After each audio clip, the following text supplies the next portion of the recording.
ওঠো।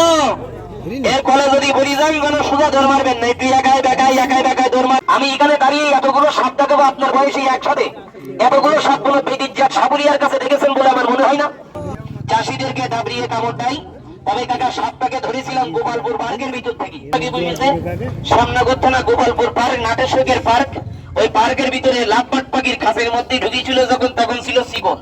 এইদিকে লক্ষ্য রাখেন লাভবাট পাখি খেয়েছিল 3টি। লাভবাট পাখি খেয়ে আর পেট হয়েছে মোটা, বেরোনোর সময় খাসিতে আর বেরোতে পারিনি। এইদিকে লক্ষ্য রাখেন সকালবেলা ওই পার্কে দেখাশুনো করে কাকা একটা ঘুমালো। ওই লোকটা সকালে খাদ্য দিতে গেছে, সাপর থেকে একটু মিস কল মেরি দিয়েছে।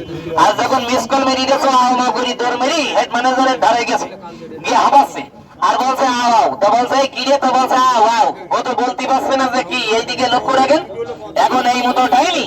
এইদিকে লক্ষ্য রাখেন ম্যানেজার গিয়ে দেখে এই সাপ। আমাকে সংবাদ দেওয়ার পরে আমি এইদিকে লক্ষ্য রাখেন ওই ঘরের ভিতর থেকে কাকা সাপটাকে আমি একটু বের করে নিয়ে আইছি। তবে এদের এইদিকে লক্ষ্য রাখেন লেজ ধরি যখন উঁচু করিলাম, এনার পেটের থেকে আস্তে আস্তে 3টি লাভবাট পাখি বেরিয়েছে। কাকা আপনার যদি গল্প করেন তাহলে আমার গল্প আর কেউ বলবে না।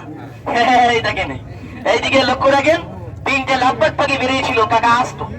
এরা কিন্তু কামড়িয়ে খায় না, এরা খায় গিলে। কি বলেছি বোঝা গেছে? একদিন খায় 7 দিন খায় না, হজম হতে সময় লাগে।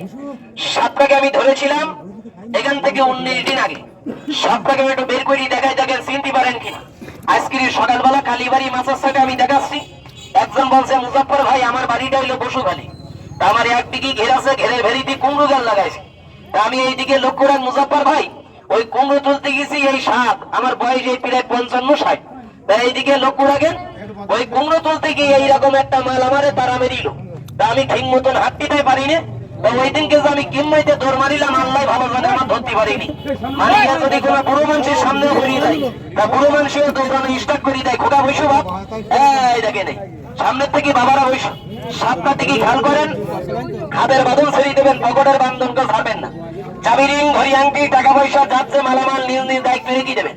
টাকা যেখানে সিঙ্গেল ভদ্রলোক একটা থাকে ওই জায়গায় একটা ডবল ভদ্রলোক থাকে।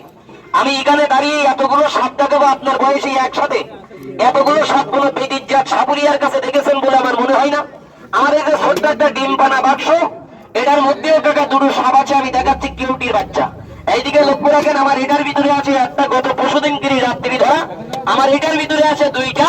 এইদিকে লক্ষ্য রাখেন কাকা আমার এর ভিতরে আছে 2টা, আমার পাশার তলে একটা বাক্স ওর মধ্যেও আছে। আমি প্রতি বাক্সের ভিতরে যদি সাপ না দেখাতে পারি আমার জোয়ানের বিচার করে ছেড়ে দেবেন। তবে আঙুল দিয়ে দেখাবেন না, মার মার উচ্চারণ করবেন না। রায় তুলে এক কাল, সাপ হইল আর এক কাল। সাপ ধরতে গেলে কাকা মুখের কথা না, সাপ ধরতে গেলে কিছু জানা লাগে, বুকের একটা সাহস লাগে। এইদিকে লক্ষ্য রাখেন বড় বড় সাপুরিয়া সাপের হাতে মারা গেছে, কি গেছে না? কালীগঞ্জের কাশনগঞ্জ মারা গেছে। কালীগঞ্জে এইদিকে লক্ষ্য রাখেন মুরব্বীরা চিনত, তার নাম ছিল এতে মারা গেছে। কাকা সাপটার দিকে খেয়াল করেন, এটা কেউটি সাপ, বাপের দাল্লা। না না না, ভালো নাম ছিল গোলাম রসুল। গোলাম রসুল কালীগঞ্জে বাড়ি ছিল ফুলতলায়। এই দেখেন এই কাকা সাপটা হলো কেউটি সাপ। তবে এই সাপের কলে যদি কেউ প্রয়োজন যেন সোজা দৌড় মারবেন না, বেরিও। ওঠো। এর কলে যদি বলি যান যেন সোজা দৌড় মারবেন না, তুই একাই বেকাই দৌড় মারবেন তাহলে আর ধরতে পারবে না। বলবেন মুজাফফর ভাই যদি সোজা দৌড় মারি তাহলে কি হবে? ইনি আপনাকে তারাই ধরি ফেলবে। তাহলে বেঈমানেরা সোজা দৌড় মারতে পারে বেশি, বেকায় দৌড় মারতে পারে কম। তবে যদি কারোর পায়ে কামড়টাই পাই, এইদিকে লক্ষ্য রেখে গিরির ভরে বাঁধন দেবেন। যদি কারো হাতে কামড়টায় গিরির ভরে বাঁধবেন আপনারই যাবেন। অনেকে বলে সাপুরিয়া ভাই সাপে আমার পায়ে কামড়টা আমি গিরির ভরে বাঁধন দিয়ে আমি হাসপাতালে গেলাম, আমি জানি। এইদিকে লক্ষ্য রাখেন সাপুরিয়া ভাই সাপে আমার পায়ে কামড়টাছে আমি গিরির ভরে বাঁধন দিয়ে আমি হাসপাতালে উজার বাড়ি গেলাম, সুস্থ হয়ে গেলাম। রাত্রির বেলা ঘুমাই আসি, সাপ দেখেন একটা কালী কেউটি সাপ। অনেকে বলে রাত্রির বেলা ঘুমাই আসি ঘুমন্ত অবস্থায় এরা সাপ। যদি আমার কানে এলাকায় নিম গাছ চেনেন বাবা, এই নিম গাছের 2টো পাতা টান মেরিয়ে ছাড়বেন।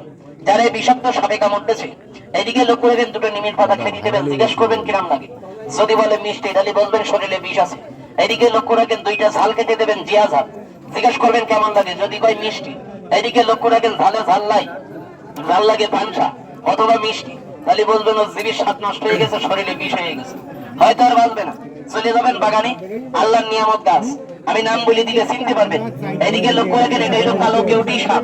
কাকা এই ওস্তাদ দিল আড়ালের মধ্যে মাছ খাওয়া হবে। এনে মাঝখানে ঢুকি কাকা বেরোনোর সময় গেরা বলে আটকা পড়ে গেছে।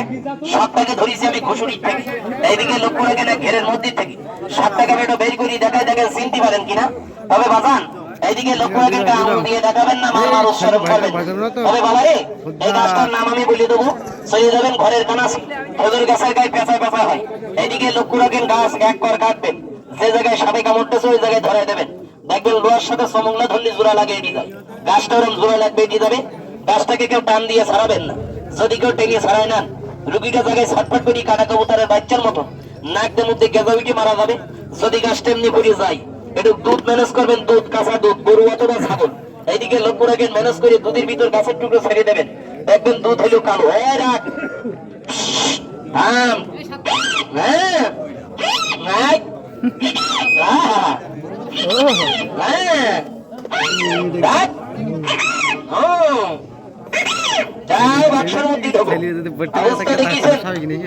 মানুষের জাত এই দেখেন সাপের জাত জীবনের মতন মরণ হয়ে গেল। খাই দাই ভালো কিন্তু ডিউটি করতে চাই না। ইনি আবার শিক্ষিত আছে, ম্যাট্রিক পাস, 1 ক্লাসে 3 বার ফেল, চরিত্র ভালো কিন্তু